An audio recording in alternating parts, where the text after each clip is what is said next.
A minha filha de 18 anos precisava de uma cirurgia de emergência.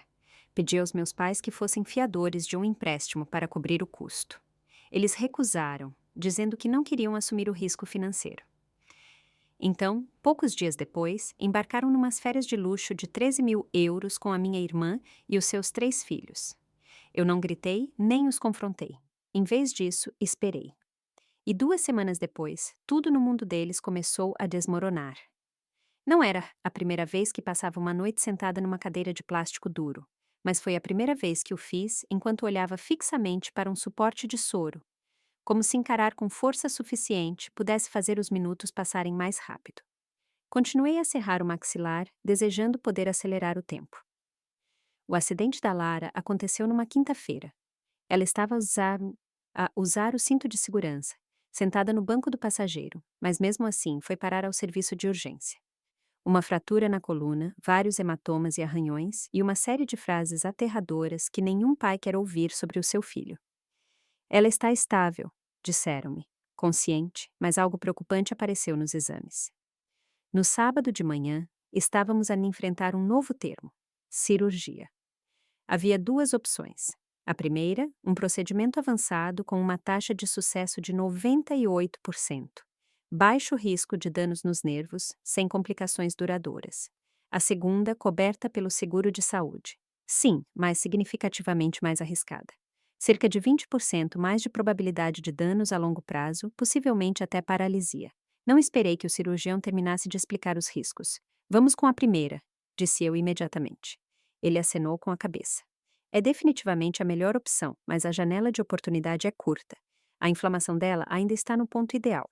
Amanhã dá-nos a melhor chance. Amanhã, ou seja, em menos de 24 horas. Perguntei sobre o custo. Quando ele me disse, o meu estômago revirou-se, mas mantive a voz firme. Eu tinha um plano. Ou assim pensava.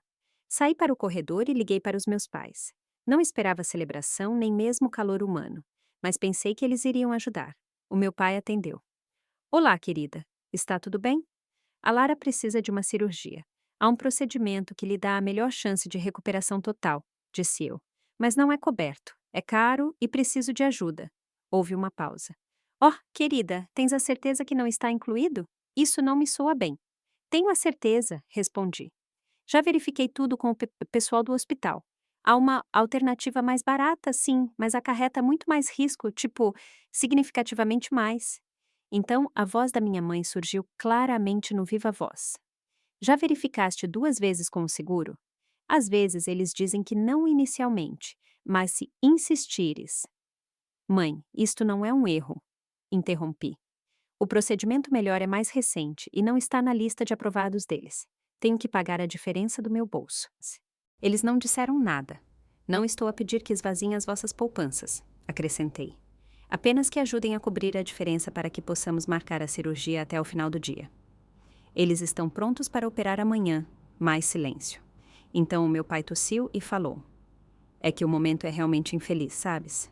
A minha mãe continuou, soando gentil e razoável. Sabes, partimos na segunda-feira. Aquele resort não permite cancelamentos após o prazo de 7 dias. As férias no resort de 13.000 euros. Essas mesmas. Ela soltou um suspiro baixo. É uma coisa de família. Já prometemos às crianças e a tua irmã está ansiosa por isto há meses. A Lara pode ficar paralisada, disse eu. O meu pai respondeu. Isso não é justo. Estás a colocar-nos numa posição impossível. Não é que não nos importemos. Parece que não se importam. Nós não somos médicos, continuou ele. Talvez a opção menos cara seja perfeitamente adequada. Se o seguro a cobre, talvez isso seja um sinal de que é boa o suficiente. Pai, por favor, não me digas que a coluna da minha filha é menos importante do que uma reserva de hotel. Estou apenas a dizer que às vezes eles tentam empurrar estes procedimentos caros. Quero dizer, tens a certeza absoluta que isto não é uma daquelas coisas em que os hospitais tentam vender-te algo mais caro? Não estou a comprar uma garantia estendida, respondi bruscamente. Isto é a coluna dela. A minha mãe baixou a voz.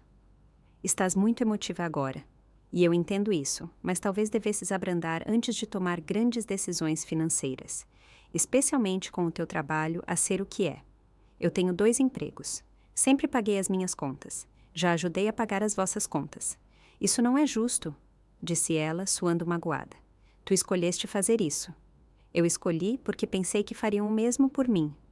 Bem, se tivéssemos mais tempo para planear... Não há tempo. Outro silêncio. Entendo, disse eu. Então, a resposta é não. Nós simplesmente não podemos, disse a minha mãe suavemente. Não estamos em posição de aguentar esse tipo de golpe financeiro agora. Entendido. Desliguei. Não chorei. Sentei-me no banco do lado de fora do hospital e, por um minuto, apenas observei um pombo acochear do outro lado do passeio.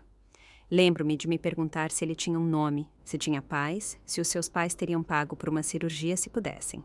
Depois levantei-me, voltei para dentro e abri o meu portátil. O formulário de empréstimo de emergência não era difícil, apenas longo. Clique aqui se aceita a taxa de juros. Clique aqui se concorda com os termos. Clique aqui se está sem opções. Enviei e esperei. Aprovado, mas apenas parcialmente. Sem um fiador, eu qualificava-me para cerca de 1/3 do que precisava. Então, fiz algo que prometi a mim mesma que não faria novamente. Liguei de volta para os meus pais. Desta vez, o meu pai atendeu sozinho. Olá, sou eu, disse. Encontrei um empréstimo, mas preciso de um fiador para desbloquear o valor total. Vocês não teriam que pagar um cêntimo. Eu trataria de tudo. Outra pausa. Eles eram mestres nas pausas. Olha, a tua mãe e eu conversamos. Não nos sentimos confortáveis em colocar os nossos nomes em qualquer papelada financeira agora, especialmente com toda a incerteza destes dias. Queres dizer incerteza, como a medula espinhal da tua neta? Não é assim tão simples. É, não é? Já tive roubo de identidade no passado, acrescentou ele. Nunca se sabe com credores online. É um banco, disse eu, sem emoção. Lamento, disse ele. Lamento mesmo. Eu assenti, embora ele não pudesse ver-me. Obrigada na mesma. Desliguei novamente. Desta vez não me sentei, porque algo dentro de mim tinha mudado. Eu já não era apenas uma mãe em crise. Eu era uma mulher sem nada a perder e com uma filha para proteger.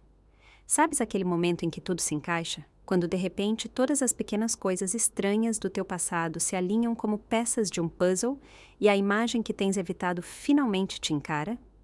Sim, essa era eu, na sala de espera do hospital, a funcionar à base de café de máquina de venda automática e fúria, a perceber que os meus pais eram exatamente quem sempre foram. Eu é que não queria acreditar. Eu costumava dizer às pessoas que tinha uma família normal, não perfeita, não dramática, apenas normal. Sabes, classe média, emocionalmente constipada, fã de férias baratas e agressividade passiva. Tínhamos muitas regras enquanto crescíamos. Não respondas. Não chores em público. Não esperes elogios por fazer a coisa certa. Essa última era uma das favoritas. O meu pai dizia, não se ganha um troféu por ser decente. O que é irônico vindo de um homem que uma vez me ligou a soluçar porque o seu bife estava mal passado no dia do pai. Eu era a primogênita, a cobaia, essencialmente. A minha irmã Marta chegou 2 anos depois. E a partir desse momento, senti que me tornei ruído de fundo para a sua presença que roubava todas as atenções. Ela tinha as roupas novas, os brinquedos melhores. Quando perguntei por que ela ficou com a Barbie impecável enquanto a minha era a que não tinha um pé, a mãe encolheu os ombros e disse, bem, estamos numa situação financeira melhor agora. Como se 2 anos fizessem a diferença de uma geração. E à medida que envelhecíamos, o favoritismo só se tornava mais pronunciado. A Marta teve aulas particulares de dança e uma festa de 18 anos em grande estilo. Eu tive um sermão sobre gratidão e um queque da bomba de gasolina. Mesmo assim, não protestei. Disse a mim mesma que talvez as finanças tivessem mesmo melhorado. Talvez fosse assim que crescer funcionava. Talvez alguns de nós estejamos destinados a sentar-se silenciosamente na margem enquanto os nossos irmãos recebem a versão de luxo da infância. Aos 20 anos, engravidei. E, de repente, eu não era apenas um papel secundário esquecido. Eu era o conto de advertência. O meu namorado na altura, o pai da Lara, foi um erro que corrigi rapidamente. Verbalmente abusivo, manipulador e quebrado de mais maneiras do que uma. Quando finalmente o deixei, Ingenuamente pensei que os meus pais poderiam dizer algo como: "Estamos orgulhosos de ti por te defenderes." Em vez disso, a mãe perguntou se eu planeava voltar para casa. Quando disse que não, ela pareceu visivelmente aliviada. Eles não ofereceram ajuda nenhuma, nem uma vez. Nem para tomar conta da bebê, nem perguntas sobre como eu estava a aguentar-me ou se estava nem a dormir. Ficaram na margem, tratando-me como se eu os tivesse humilhado em frente a pessoas que nem sequer estavam a assistir. Eu trabalhava em recursos humanos durante a semana e dava coaching a clientes aos fins de semana. A Lara muitas vezes vinha comigo para seminários, a colorir silenciosamente no fundo da sala. Ela nunca se queixou, nunca perguntou por que é que a avó nunca ligava. Acho que ela entendeu desde cedo que o amor na nossa família vinha com condições e que ela não era a favorita. Então, eu desenrasquei-me. Nunca lhes pedi dinheiro, nem quando a renda subiu, nem quando a Lara precisou de aparelho nos dentes. Nem mesmo durante a gripe que me deixou tão de rastos que pensei que estava a alucinar com a minha própria caixa de correio de voz. E depois, com o tempo, os papéis inverteram-se. Após a reforma, os meus pais mudaram-se para um apartamento mais pequeno, na cobertura, com um jacuzzi no terraço. O pai disse que ajudava com a dor nas costas. A mãe disse que a iluminação da casa de banho de visitas na casa antiga não era lisonjeira. Comecei a ajudar com as despesas discretamente. Algumas centenas aqui, um complemento para a hipoteca ali. Nunca registrei. Pensei que era isso que se faz pela família. Era o que eles teriam feito por mim, certo? Errado. A Marta nunca contribuiu, nem uma vez. Mas os filhos dela, eles tinham tudo. Portáteis, férias na neve, uma cama elástica embutida no quintal. Não faço ideia de quem precisa de uma cama elástica embutida na terra, mas eles tinham uma. Então, a minha avó faleceu. A Margarida era diferente. Inteligente, direta e um pouco intimidante, especialmente na forma como conseguia calcular juros compostos sem pestanejar. Ela e a Lara eram próximas. Passavam horas a criar laços sobre planos de investimento como se fosse uma versão de monopólio para contabilistas. Eu nunca entendi completamente, mas agradecia por terem essa relação. Alguém que reconhecia o quão brilhante a Lara era. Quando a avó morreu, presumi que tudo tinha sido deixado para os meus pais. Eles agiram como se assim fosse, de qualquer maneira. Nenhuma discussão sobre um testamento, nenhuma reunião de família, apenas um vago "está tudo tratado". E, de repente, eles estavam a nadar em dinheiro. Viagens à Grécia, malas de luxo. Os filhos da Marta receberam um carro, um novo em folha, não um carro de principiante, um SUV elegante com um laço gigante em cima, como algo saído de um anúncio. Foi aí que parei de os ajudar financeiramente. Parecia desnecessário, mas não disse nada. Deixei passar até o acidente da Lara e a chamada que fiz daquele quarto de hospital, até lhes pedir ajuda e eles dizerem não. E não apenas não. Eles fizeram parecer que eu era o problema, como se eu estivesse a ser impulsiva, como se escolher a cirurgia mais segura, com a taxa de sucesso real, fosse algum capricho financeiro louco que eu tinha inventado entre cestas de trauma e papelada. Saí daquela chamada PTP a perceber algo que deveria ter visto anos atrás. Eles não ajudaram porque não se importavam. Não da maneira como as pessoas fingem importar-se. Não da maneira que as famílias deveriam. Eles ajudavam quando isso os fazia sentir bem, quando podiam ser vistos a fazê-lo. Quando a Marta publicava um agradecimento online com emojis brilhantes, mas eu era demasiado autossuficiente, demasiado silenciosa, demasiado indisposta a implorar. E a Lara, ela nunca foi realmente deles aos olhos deles. Não como os filhos da Marta, não como eles queriam que o seu legado parecesse. Mas sabem que mais? A Lara não precisa do legado deles. Ela tem o seu próprio, e eles não fazem parte dele. Acho que a pior parte nem foi o segundo não. Foi o que veio depois, aquele silêncio mortal enquanto a minha mãe dizia: "Lamento, querida, lamento mesmo. Mas não nos sentimos confortáveis em associar o nosso nome a algo assim. Algo assim, significando salvar a neta deles." Não gritei. Não atirei o meu telemóvel. Apenas fiquei ali sentada a olhar em frente, como se pudesse materializar dinheiro com a força do pensamento. Não me lembro de quanto tempo fiquei paralisada assim. Mas a certa altura parei de respirar através da dor e comecei a respirar através da raiva. Eu tinha feito tudo certo. Trabalhei, poupei, ajudei-os quando precisaram. Não pedi nada. E quando pedi uma coisa, apenas uma assinatura, de repente eles não podiam correr um risco. Mas podiam levar 3 crianças para um resort com tudo incluído, onde as toalhas provavelmente tinham o seu próprio mordomo. Ótimo! Eles queriam que eu fosse a filha silenciosa e capaz. A que não faz uma cena. Não hoje. Naquela tarde, peguei no meu telemóvel, passei por todos os números que partilhavam o meu ADN e comecei a ligar para todos os outros. Começou com a mãe do amigo da Lara, do clube de teatro. Conversamos uma vez no intervalo. Nem sabia se ela se lembrava de mim. Liguei na mesma. Olá, é a Helena, mãe do Rui. Sim, desculpe ligar do nada. Ela está no hospital. Houve um acidente. Ela vai ficar bem, mas precisamos de uma cirurgia. A boa. É cara. Sei que isto é uma loucura, mas estarias disposta a... Não consegui sequer terminar a frase antes de ela dizer que sim. E não foi só ela. Liguei a uma professora reformada que não via há anos. Ela ofereceu-se para enviar o que podia da sua pensão.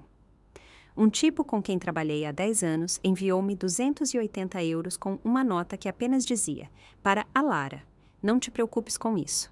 A professora de violino da Lara partilhou a situação num grupo de chat privado. Uma mulher que eu nunca tinha conhecido apareceu no hospital com lanches, escovas de dentes e uma nota de 50 euros dobrada num cartão de condolências. As pessoas surgiram do nada, não a família. Não as pessoas que me criaram, apenas todos os outros. E não foi acolhedor. Não foi caloroso e fofinho. Foi humilhante. Chorei na casa de banho do hospital após a 5ª chamada. Não por causa do dinheiro, mas porque estas não eram pessoas que me deviam alguma coisa. Não eram pessoas pelas quais eu me tinha sacrificado, coberto contas ou ajudado nos seus divórcios. Eram estranhos e estavam a fazer mais pela Lara numa tarde do que os meus próprios pais tinham feito em 18 anos. E essa humilhação transformou-se em combustível. Cada chamada era uma rebelião. Cada pedido estranho, cada suspiro embaraçado. Era desafio. Eles queriam que eu desaparecesse silenciosamente. Eu não ia a lado nenhum. Comecei a manter uma folha de cálculo. Metade para controlar o que teria de pagar de volta. Metade para me impedir de desmoronar. Cada nome era um pequeno dedo do meio para as pessoas que disseram não. Então, a porta abriu-se e a melhor amiga da Lara entrou com a mãe dela. A mãe não disse uma palavra. Apenas me entregou um cartão de crédito e disse: limite de 18.000 euros. Usa o que precisares. Comecei a tremer. Tentei devolver-lhe, a balbuciar algo sobre juros e planos de pagamento e limites morais. Ela interrompeu-me. És uma boa mãe, disse ela. Deixa as pessoas serem boas para ti. Eu nem sabia como processar aquilo, mas ela não estava errada. A cirurgia foi paga na totalidade, a tempo, a pronto. Assinei os formulários de consentimento com uma caneta emprestada e uma mão trêmula. A Lara entrou para a cirurgia com a melhor equipa, as melhores probabilidades e a melhor chance. E ainda assim, nenhuma palavra dos meus pais, exceto, claro, quando descobriram que as pessoas estavam a falar. Porque vejam, algumas das pessoas a quem liguei conheciam os meus pais, tinham visto as fotos do Facebook, o cruzeiro, as roupas a combinar, o upgrade para a suíte de luxo, e quando se espalhou a notícia de que essas mesmas pessoas se recusaram a ajudar a neta a fazer uma cirurgia que lhe salvaria a vida, digamos apenas que os sussurros se tornaram altos. Não, eu não publiquei nada, mas alguém publicou. Não sei quem. Talvez a amiga da Lara, talvez um vizinho, talvez o próprio Karma. 2 semanas após a cirurgia, eu estava do outro lado da rua da casa dos meus pais, a segurar o envelope que iria arruinar a semana deles e talvez as suas vidas. Era o início da noite. O sol estava baixo o suficiente para me encandear através do para-brisas. Mas não baixei a pala de sol. Gostava da picada nos meus olhos. Impedia-me de pensar demasiado. Ou talvez apenas me distraísse da náusea de baixo grau que se tinha instalado permanentemente no meu estômago desde a chamada com o Gonçalo.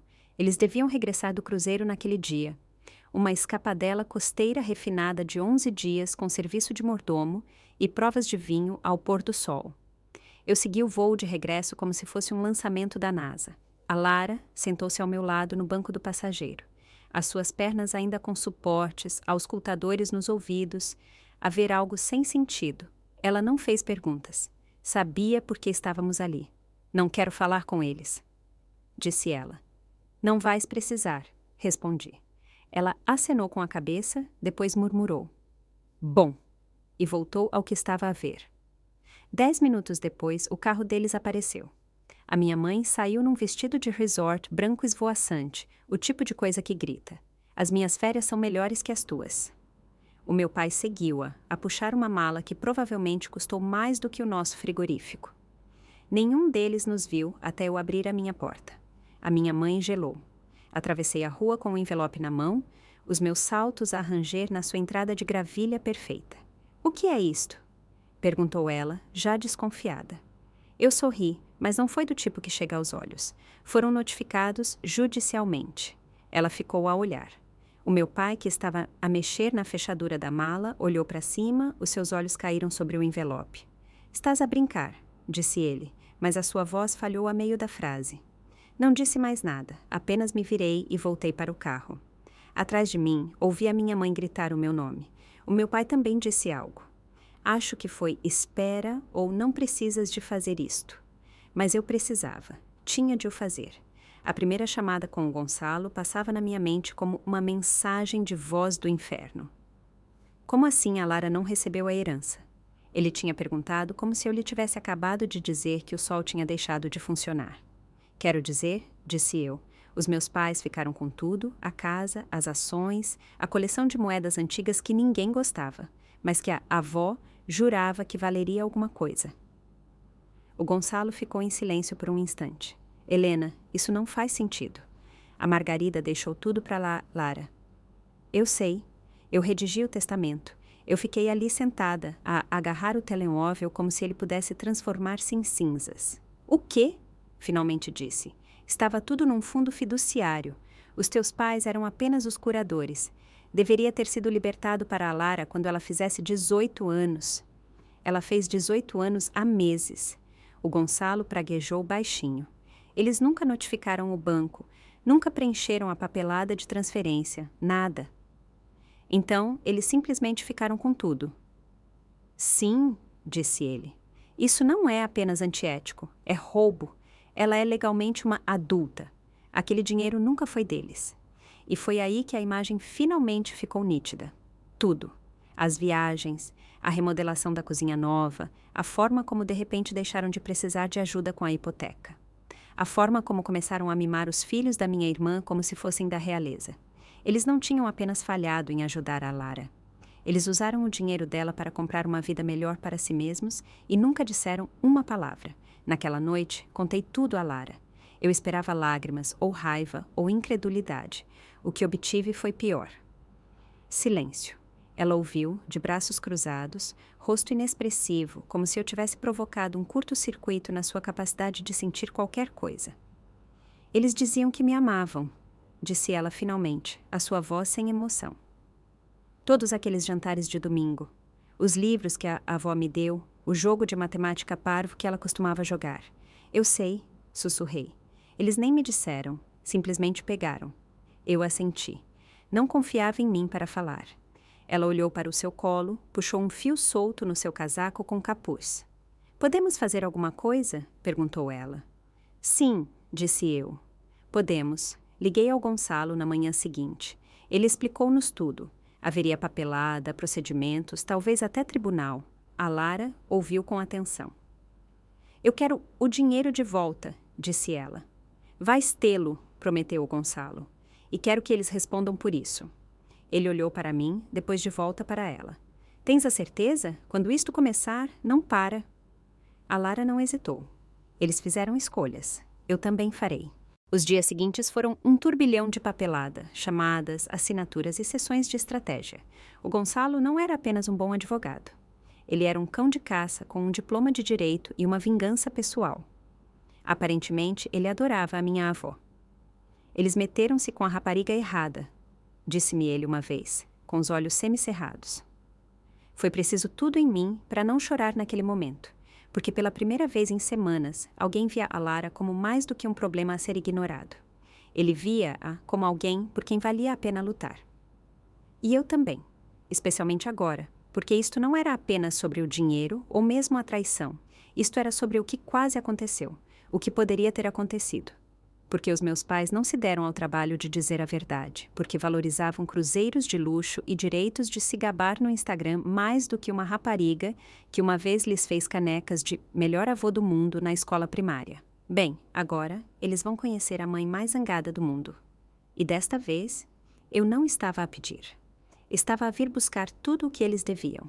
Vários meses depois de lhes entregarmos aquela carta, o julgamento cível finalmente começou. A Lara não pestanejou. Nunca a vi tão calma. As suas mãos estavam firmes. O seu maxilar estava cerrado. Os seus olhos eram afiados o suficiente para cortar betão. Aquela sala de tribunal não a intimidava. Era uma linha de chegada.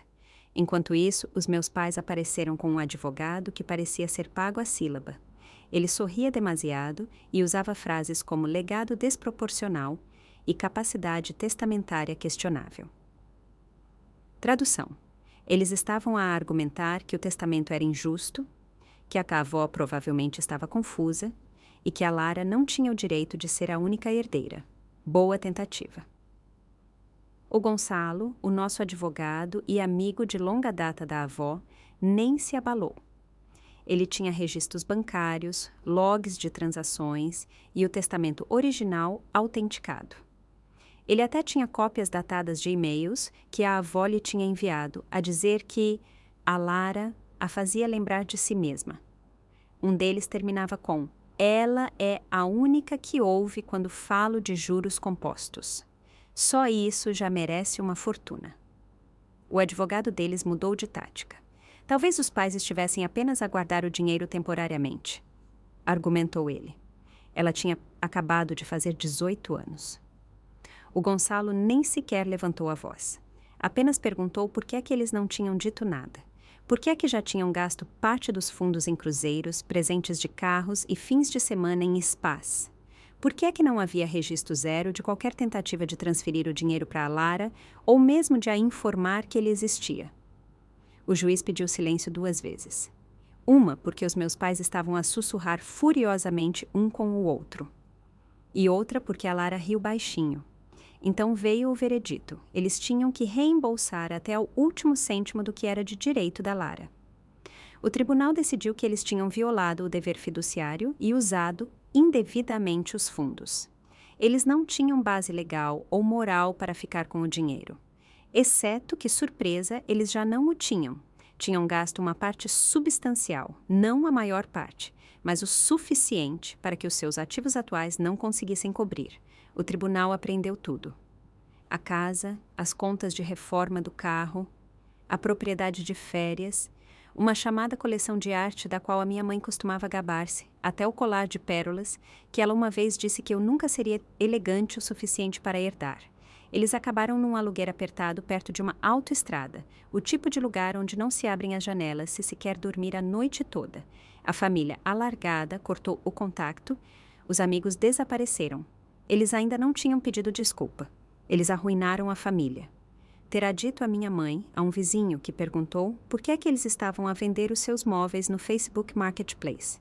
A Lara ficou em silêncio depois. Não a celebrar, apenas clara, resolvida. Eles não roubaram apenas dinheiro, disse ela uma noite, a olhar para a parede como se também a tivesse traído.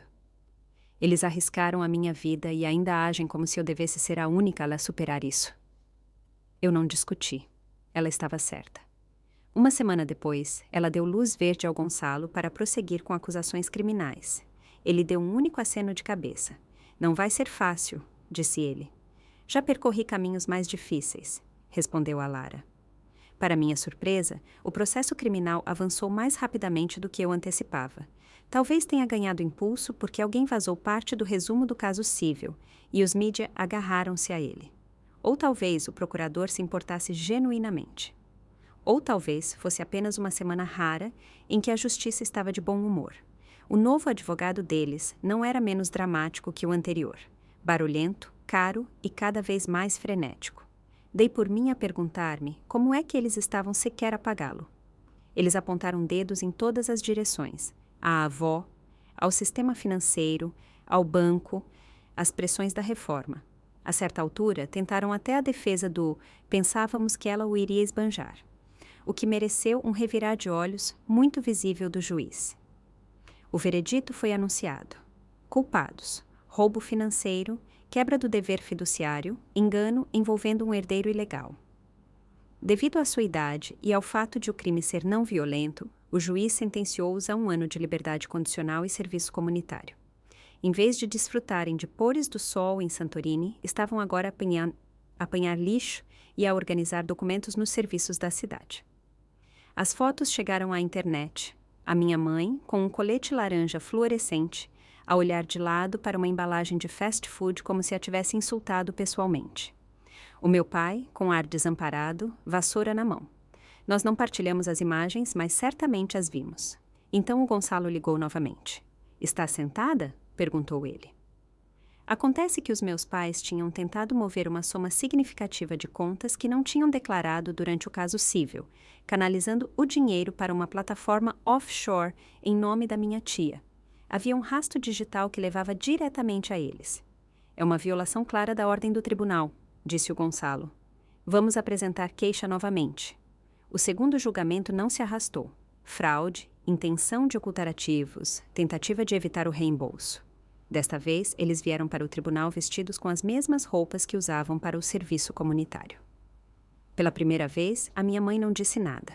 O meu pai não olhou para ninguém, até o advogado deles manteve uma expressão neutra. O juiz sentenciou-os a 1 ano de prisão efetiva. Sem suspensão, sem acordo judicial, sem brechas. Eles foram algemados à nossa frente e escoltados para fora da sala do tribunal. Ninguém se levantou. Ninguém objetou. Ninguém derramou uma lágrima. Não senti triunfo. Senti justiça e algo mais suave, alívio. A Lara finalmente recebeu o restante da sua herança. Não era o valor total, mas ainda era suficiente para mudar a sua vida. Ela liquidou as suas dívidas médicas, reservou fundos para a universidade e, em seguida, sem sequer me consultar, abriu uma conta de investimento. Chamou-lhe o Projeto Composto. Um tributo silencioso à avó. Perguntei se ela planeava usar o dinheiro em breve. Ela sorriu e disse: "Não é para agora. É para algo de bom mais tarde." Quando os documentos finais chegaram, ela própria tratou do arquivamento. Adicionou apenas uma linha manuscrita à pasta. E algumas pessoas não merecem perdão, apenas consequências. Não escrevi uma palavra em resposta, apenas assenti. Longe demais ou apenas o suficiente? Digam-me vocês. De qualquer forma, subscrevam, ativem o sino e fiquem atentos.